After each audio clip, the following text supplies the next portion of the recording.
Now, depending on the type of the business or the nature of the business activity, the length of the operating cycle can vary.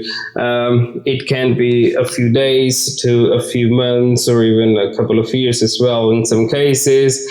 And it's just the nature of the business and the industry they operate in that will define how they run the operating cycles. So, for example, we consider a simple small grocery shop, which usually keeps a couple of days, or let's say a couple of weeks stock, and generally running on a day-to-day basis, will mean that their operating cycle could be week, 10 days, or 2 weeks time.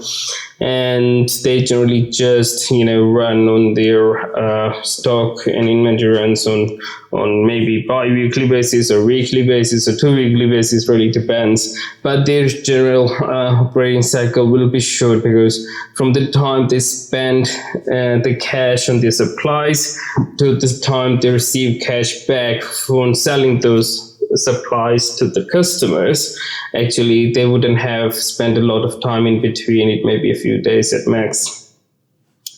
Whereas if you compare that to a large, let's say, construction business, who will develop a housing facility on a piece of barren land, it will take quite a long time for them to complete the operating cycle, which means it can take them months, if not years, to complete. And that will mean the operating cycle could be 12 months, 18 months, or even sometime a couple of years time. And that will impact on how they utilize their cash. Obviously, they will be much greater, and they will have much greater liquidity requirements. So they will build up that cash.